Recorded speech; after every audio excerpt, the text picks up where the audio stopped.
அன்புள்ள சகோதரர்களே, ஒரு முஃமினை பொறுத்தவரைக்கும் அச்சமான சூழல் ஒன்று ஏற்படுகிறதா?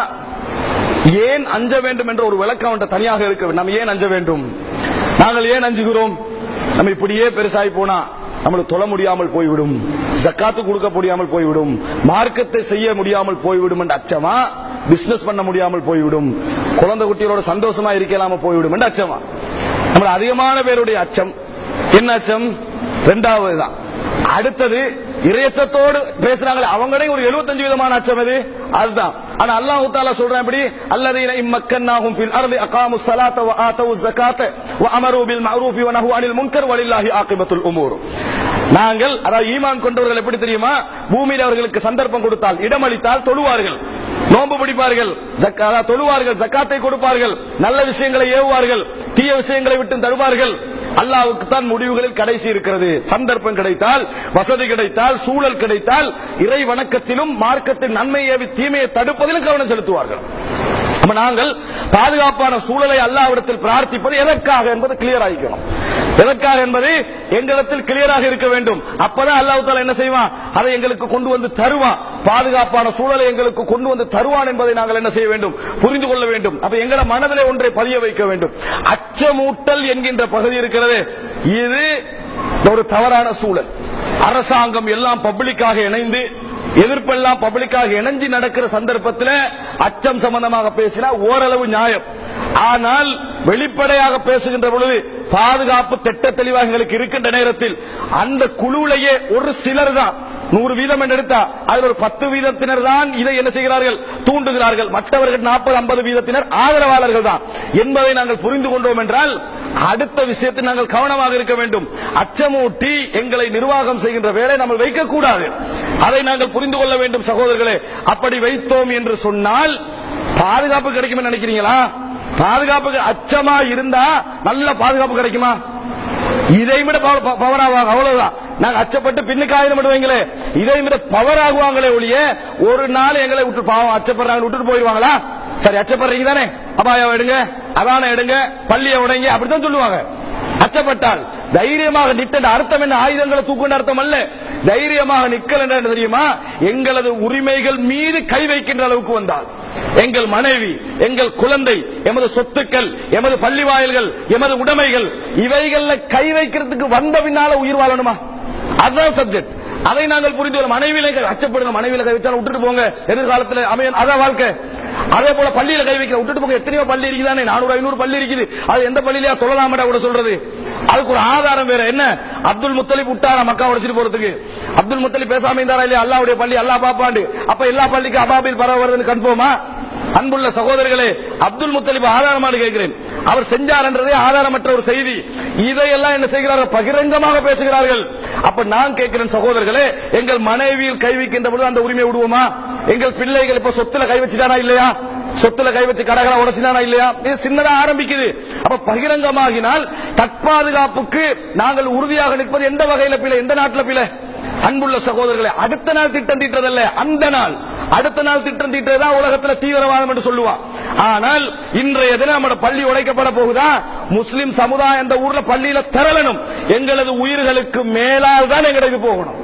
பள்ளியில கை வைப்பதா, குர்ஆனில் கை வைப்பதா, மனைமாரில் கை வைக்கிறீங்களா, எங்களோட சொத்துல கை வைக்கிறீங்களா? எங்கள் உயிர்களுக்கு மேலால் என்ன செஞ்சீங்க? கை வைத்துக்கள் என்கின்ற உறுதி வராத வரைக்கும் ஒன்று விளங்குங்க, ஒரு இடத்துல அப்படி நடக்கும், பிரச்சனை உண்டாகிரும், உயிர் போகிரும். ஆனா 2ஆம் முறை யோசிப்பான். முஸ்லிம்களுடைய பள்ளிகளில் கை வைத்தால் அவர்களது உயிர்களுக்கு மேலால தான் என்ன செய்ய வேண்டி வரும்? கை வைக்க வேண்டி வரும். 4 பேரை கொண்டுதான் போக வேண்டி வரும். நாங்க சண்டை பிடிக்க கூட சொல்லல, அந்த இடத்தை விட்டு போகவான்னு சொல்றோம். அந்த இடத்தை அவர்களுக்கு தாரை வாக்க வேண்டாம். அதுதான் சகோதரர்களே முக்கியம். அச்சம் வருவது இயல்பு, பயம் வருவது எல்லோருடைய இயல்பு. ஆனால் அந்த இயல்பை நாங்கள் இந்த இடத்தில் மிகைக்க வேண்டும். அப்படி மிகைப்பதாக இருந்தால் மன உறுதி எப்படி வரணும் தெரியுமா? ஒரு முஸ்லிமை பொறுத்த வரைக்கும் இந்த உலகத்தில் இஸ்லாம் வாழ்வதற்கான வழிகாட்டுகிறது. ஆனால் மார்க்கத்துக்காக மரணமா, உலகத்துடைய சௌபாக்கிய வாழ்வா என்று ஒரு வந்தால், வாழ்றதுக்கு தான் இஸ்லாம் ஒரு சாக சொல்லல, வாழ்றதுக்கு தான் நம்ம கஷ்டப்படணும்னு சொல்லுது, குடும்பத்துக்காக, பிள்ளைகளுக்காக, எல்லாருக்காக. ஆனா மார்க்கமா, மார்க்கத்துடைய அடையாளங்களா, எங்களது அடிப்படை உரிமைகளா, எங்களது வாழ்க்கையா என்று வந்தால் ஒரு முஸ்லிமை பொறுத்த வரைக்கும் ஃபக்தார தாருல் ஆகிரா, மறுமை நாளை என்ன செய்வான், தேர்வு செய்து கொள்வான். அதை நாங்கள் புரிந்து கொள்ள வேண்டும். தொடர்ந்து சின்ன சின்ன பள்ளிகளா எண்ணினீங்கன்னா 10 பள்ளிகள் மொத்தம் விளங்கிட்டா. முதல் பள்ளியில அவனுக்கு தெரியாது பள்ளி உடைச்சா என்ன ரிசல்ட் தெரியாது. எங்கட முஸ்லீம்களுக்கு தான் தெரியும் உடைச்சா என்ன ரிசல்ட். ஏன் உடைச்சிக்கிறாங்க, நிறைய பள்ளி 20க்கு மேல உடைச்சிக்கிறாங்க. அதனால அவங்களுக்கு தெரியும் என்ன பள்ளி உடைச்சா ரிசல்ட், அவங்களுக்கு தெரியாது. முதலா கை வச்சு பார்த்தாங்க, பெரிய ரிசல்ட் எல்லாம் ஒண்ணும் இல்ல. நம்ம என்னமோ அரசியெல்லாம் ஃபுல் பவர் நினைச்சோம், உலமா சபைண்டா ஃபுல் பவர் நினைச்சா, அப்படி எல்லாம் ஒண்ணும் இல்ல, கண்டுட்டான் விளங்கிட்டா. 2வது கை வச்சா சரி, சொன்னது சரி. 3வது அது ஒண்ணும் இல்ல. 4வது ஒண்ணுமே இல்ல. 5, 6, 7, 10 ரைட் முடிஞ்சது. இன்னும் நம்பிக்கை கண்டிக்கிறாங்க. அன்புள்ள சகோதரர்களே, இப்படி சிறு பிரதேசங்கள் ஆரம்பித்தது நாளைக்கு மறு இடங்களில் வராததுக்கு யாரா நிச்சயம் தர இயலுமா, உறுதிப்படுத்த இயலுமா? அன்புள்ள சகோதரர்களே, அதற்காக வேண்டி குழுக்கள் ஆரம்பிக்கும் சொல்லல. ஆனால் எமது ஊர் என்று வந்தார், எமது ஊர்ல கை வைக்கிறாங்கன்னு வந்துட்டாங்களா, பள்ளி என்று கை வைக்க வராங்களா, ஓடி வீட்டுக்குள் ஒளிஞ்சிட்டு வேலை இப்ப சரி வராது. பள்ளிக்கு முன்னால தரலனும் குடும்பம் தகிதமா வேண்டி, அதாவது மறுமையா உலகமா என்று வந்தால் அந்த இடத்தை நீங்க தெரிவு செய்யாது விட்டால் அன்புள்ள சகோதரர்களை ஒரு நாள் இது சரி வராது. இது தவறான வழிகாட்டுதல்களோ முஸ்லிம்களை கொண்டு போய் தாரை வாக்குற வேலை அல்ல. அதை நீங்கள் புரிந்து கொள்ள வேண்டும். மத்தவங்க என்ன வழி சொல்றாங்க தெரியுமா, பயந்துகங்க. பயந்தா என்ன செய்யணும், வீட்டுல கதை போட்டுட்டு இருக்கணும். சும்மா விட்டுருவானா, விடமாட்டான். பள்ளிக்குள்ள உள்ளுக்கு போவான். பெரிய ஒரு பள்ளியில கை வச்சுட்டான்னு வைங்க, அதுக்கு பிறகு யாரும் பார்க்கலன்னு வைங்க, அவ்வளவுதான். அதுக்கு பின்னால முடிஞ்சது. ஒரு பள்ளி தான் அவனுக்கு தேவை. அது செஞ்சிட்டான்னு அது முடிஞ்சது.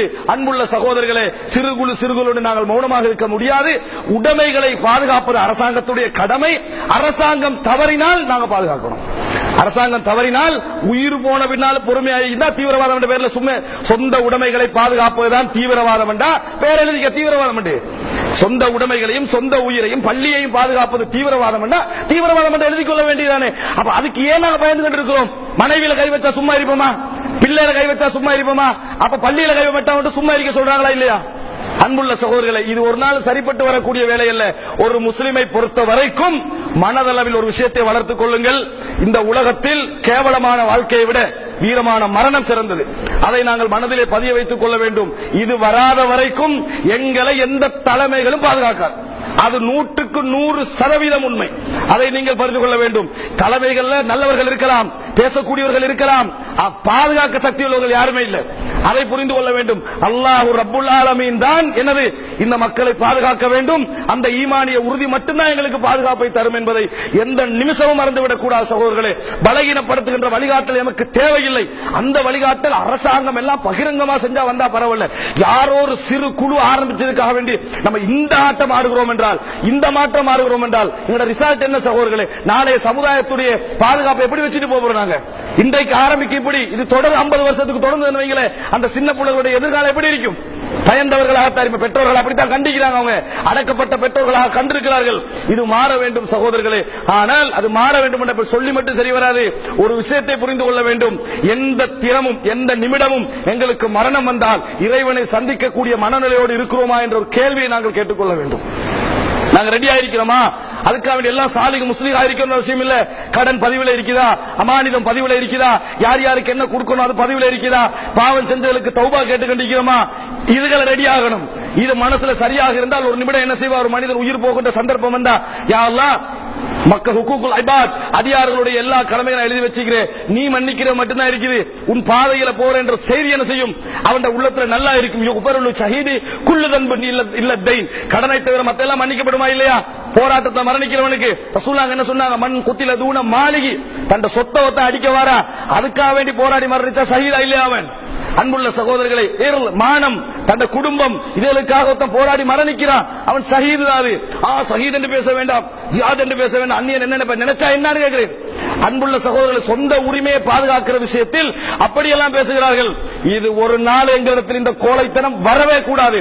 இது வந்தால் எமது உரிமைகள் பாதுகாக்கப்பட முடியாது. ஒரு உசுரும் போகாம பாதுகாக்க நினைச்சீங்கன்னா அவ்வளவுதான், அது சரி வராது என்பதை நாங்கள் புரிந்து கொள்ள வேண்டும். இந்த மனநிலை எங்கிட்ட மாற வேண்டும். அன்புள்ள சகோதரர்களை, ஒரு முஃமினுடைய மனோநிலை எப்படி இருக்கணும் என்ற ஒரு செய்தியை சொல்லி முடித்துக் கொள்கிறேன். உங்களுக்கு தெரியும், ஹராம் இப்னு மில்ஹான், அதாவது நபித்தோழர்கள் மிக முக்கியமான ஒரு நபித்தோழர், ஒரு இளம் வயதை சேர்ந்தவர். ரசூலுல்லாஹி ஸல்லல்லாஹு அலைஹி வஸல்லம் அவர்கள் அவரை ஒரு சிறுபான்மை பிரதேசத்துக்கு அனுப்புகிறார்கள் 70 தோழர்களோடு. சிறுபான்மை பிரதேசம் என்றது அதாவது ஹிஜாஸுடைய கிழக்கு பகுதி, நஜ்த், பஹ்ரைன் போன்ற பகுதிக்கு அனுப்புகிறார்கள், பிரச்சாரத்துக்கு அனுப்புகிறார்கள். அவர்கள் 70 பேரோடு போகிறார்கள். தெரிந்த சம்பவம். அது யார்? அந்த மில்ஹான் ஹராம் என்றவர் 70 பேரோடு போகிறார். இளைஞர் கானு யக்ரவுனல் குர்ஆன் வ யததாரஸூனல் குர்ஆன், அதாவது குர்ஆனை ஓதக்கூடியவர்களாக இருந்தார்கள், படிக்கக்கூடியவர்களாக இருந்தார்கள், பகல் நேரங்களிலே பள்ளிக்கு தண்ணி கொண்டு வந்து வச்சு சேவை செய்யக்கூடியவர்களாக இருந்தார்கள். ரசூலுல்லாஹ் குர்ஆ நல்ல ஓதல் செய்யக்கூடியவர்கள் என்று அழைக்கப்பட்டவர்கள், அவர்களை அனுப்புகிறார்கள். போன நேரத்தில் இடையில வச்சு என்ன செய்யறாங்க, ஹுதைல் கோத்திரத்தினர்கள், அதாவது ஹுதைல் கோத்திரத்தினோட பேச்சுவார்த்தை நடத்துறதுக்கு போறார் ஹராம் என்பவர். போற நேரத்தில் கண்ணை காட்டி அந்த 70 பேர்ல ஆரம்பமாக என்ன செய்யறாங்க தெரியுமா, இந்த ஹராம் என்பவரை இடையில மறிச்சு பின்னால வந்து குத்துறாங்க. அன்புள்ள சகோதரர், எதிர்பாராத விதமாக ஒரு பிரதேசத்தில் கொல்லப்படுறாரு. குத்துகின்ற நேரத்தில் எது அடி மனசுல இருக்குமோ அதான் வாயால வரும், அதை மறந்துடவான. 2 வாழ்க்கை வாழ்ந்துட்டீங்கன்னு வைங்களே, அச்சப்பட்டு வாழ்ந்துட்டீங்கன்னு வைங்களே, எது அடி மனசுல இருக்குமோ அதுதான் ஆபத்தான டைம்ல வெளியே வரும். அது நம்ம இஹ்லாஸ் மறைக்கலாம் இயலாது.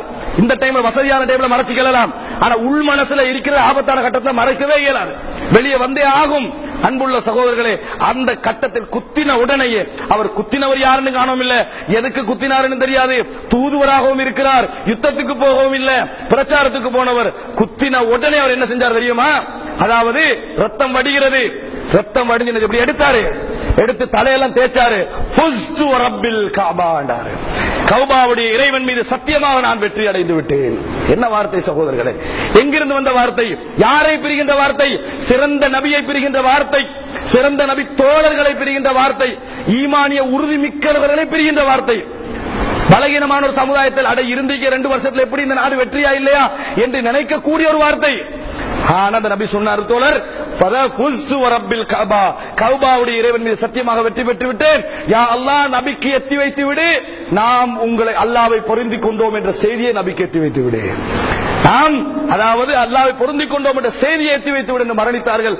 கொண்டவன் கத்தியை வாழ வச்சு என்ன சொல்றான் தெரியுமா, நான் தானே வெற்றி பெற்றேன், நான் தானே கொண்டேன், இவரையே இப்படி சொல்லணும். அப்ப சொல்றாங்க, முஸ்லிம்களிடத்தில் இப்படி கொல்லப்பட்டால் அது ஷஹாதத், அவர் சொர்க்கவாதி என்பதற்கான அடையாளம் என்று சொன்னவுடன் வீசிவிட்டு போய் நபி அவரிடத்தில் இஸ்லாத்தை ஏற்றார்கள். உறுதியில் தான் இஸ்லாம் வளருமே ஒழிய கோழைத்தனத்தில் வளர எங்களை யாரும் கோழைத்தனத்துக்கு உண்டாக்க வேண்டிய அவசியமே இல்லை. அன்புள்ள சகோதரர்களே, இன்று வரைக்கும் உங்கள் குழந்தைகளுக்காக, உங்கள் மனைவிக்காக, உங்கள் வீட்டுக்காக யார் கஷ்டப்படுறாங்க, தலைமைகளா? நீங்க தான் கஷ்டப்படுறீங்க. பாதுகாக்கிறதுக்கு நீங்க தான் கஷ்டப்படணும், பாதுகாப்பதற்கும் நீங்க தான் கஷ்டப்பட வேண்டும். அல்லாஹ் தஆலா எங்களுக்கு என்ன செய்வான், அந்த வளர்ச்சியை தருவான். பயங்கர சூழல் பயங்கரம் தான், ஆனால் பயங்கரத்தை மிகைக்கின்ற அளவுக்குரிய ஈமான இறைவனிடத்தில் கேட்க வேண்டும். சகோதரர்களே, கடைசியாக இன்னொரு செய்தியை சொல்லி முடித்துக் கொள்கிறேன். ஹுபைப் உங்களுக்கு தெரியும், அவரும் ஒரு சிறுபான்மை நாட்டுக்கு கடத்தப்படுகிறார். கடத்தப்பட்ட நேரத்தில் அவர் கைதிகள் மான்ஸ் போடப்பட்டிருக்கிறார். இந்த மான்ஸ் போடப்பட்டிருக்கிற நேரத்தில் அடிக்கடி கேட்பாரு, அந்த வீட்டில் உள்ள பெண்மணிட்ட எப்ப மரணம், எப்ப மரணம், எப்ப மரண தண்டனை கேட்பாரு. அப்ப ஒரு நாள் சொன்னேன், இன்றைக்கு உங்களுக்கு மரண தண்டனை அப்படி என்று சொன்னேன். அவரது முகத்தில் எந்த பயத்துக்குரிய அடையாளத்தையும் நான் காணவில்லை. எந்த பயத்துக்குரிய அடையாளத்தை எப்ப வரும் சகோதரர்களே, இந்த உலகத்தை விட நாம் மறுமை நாளை நம்பக்கூடிய மக்களாக வந்தால்தான் இறைவனுடைய சந்நிதியுடைய நிம்மதி எமது உள்ளத்தில் பதிந்தால்தான் வரும். காணவில்லை. அவரை மரண தண்டனையில் ஏற்றுகின்ற அந்த நேரத்தில் அவர் சொல்லுகிறார், 2 ரக்காத் சுருக்கமா தொழுகிறாரு. ஏன்னா சுருக்கமா தொழுதேன் தெரியுமா, நான் அஞ்சித்தான் நீட்டமாக தொழுகிறேன் நீங்க நினைக்க கூடாது என்பதற்காகத்தான் அப்படி தொழுது என்றாரு. மரத்தில் ஏற்றப்படுறாரு கொல்லப்படுறதுக்கு. இந்த நேரத்தில் முகமது இங்கே இருப்பதை விரும்புகிறீரா? முகமது இருக்கின்ற இடத்தில் முள்ளு குத்துப்படுவதை கூட நான் விரும்ப மாட்டேன். அன்புள்ள சகோதரர்களே, இது அச்சம் கோழைத்தனம் அல்ல, இதை நாங்கள் புரிந்து கொள்ள வேண்டும். அன்புள்ள சகோதரர்களை, கொல்லப்படுகின்ற நேரத்தில் ஒரு துஆ செய்தார், அல்லாஹும்ம அஹ்ஸிஹிம் அததா வக்துல்ஹும் பததா வலா துப்கி மின்ஹும் அஹதா. யா அல்லாஹ், எண்ணிக்கொள், கொலை செய்றாங்களே இவர்களை எண்ணிக்கொள், யாரையும் எஞ்ச வைத்து விடாதே, அனைவரையும் அழித்து விடு என்று சொல்லிவிட்டு மரணித்தார். அன்புள்ள சகோதரர்களே, இறைவனோடு நம்பிக்கையோடு இருந்தார்கள். ஆனால் கிடங்கு வாசிகள் இருக்கின்ற காலத்தை எங்கள் தலைமைகள் இருந்திருந்தால் என்ன சொல்லியிருப்பார்கள், அனைத்து முஸ்லிம்களையும் கடலுக்குள்ள போட்டுட்டாங்களே, பொறுமையா செயல்பட்டுக்கலாமா இல்லையா என்று சொல்லிப்பாங்களா இல்லையா? இப்ராஹிம் அலைஹிஸ்ஸலாம் தனி இருக்கிற நேரத்தில் நெருப்புல போடப்பட்டாரு, அடே ஒரே ஒரு ஆள் தான் இருந்தார், அந்த ஆளை நெருப்புல போட்டீங்கன்னு சொல்லிப்பாங்களா இல்லையா? அன்புள்ள சகோதரர்களே, இது பிழையான வாதம். நாங்கள் மாற வேண்டும். நல்ல தலைமைகளை நான் இங்கே குறை சொல்லவில்லை, முயற்சி செய்கின்றவர்களை குறை சொல்லவில்லை, அறிவுபூர்வமாக வழிகாட்ட முயற்சி செய்கின்றவர்களை குறை சொல்லவில்லை. ஆனால் எங்களை அச்சமூட்டுகின்றவர்களை மாத்திரம் நான் சொல்லுகிறேன். எங்களுக்கு அச்சம் தேவையில்லை. மரணம் அல்லது வாழ்வு, அல்லாஹ்வுக்காக வேண்டிய மரணம் என்றால் நாங்கள் தயாராக இருக்கிறோம் என்ற மனநிலையை எங்கள் பொதுமக்களுக்கு மத்தியில் பதிவு செய்யுங்கள். பதிவு செஞ்சா தலைமைகள் தான் முன்னுக்கு போய் நிக்க வேண்டியிருக்கும். அதனால பயப்படுறாங்க. அன்புள்ள சகோதரர்களே, அப்படி அல்ல, அப்படி தயாராக வேண்டும். அல்லாஹ் ரப்புல் ஆலமீன் எம் அனைவரையும் அவரது மார்க்கத்தில் எந்த ஒன்றையும் விட்டுக் கொடுக்காமல் அதே நேரத்தில் நல்ல முறையில் வாழக்கூடிய நல்ல பண்புள்ள மக்களாக அல்லாஹ் என்னையும் உங்களையும் ஆக்கியல் புரிவானாக. எமக்கு உறுதியை தந்தல் புரிவானாக. ஹாதா மா இன்தி வல் இல்மு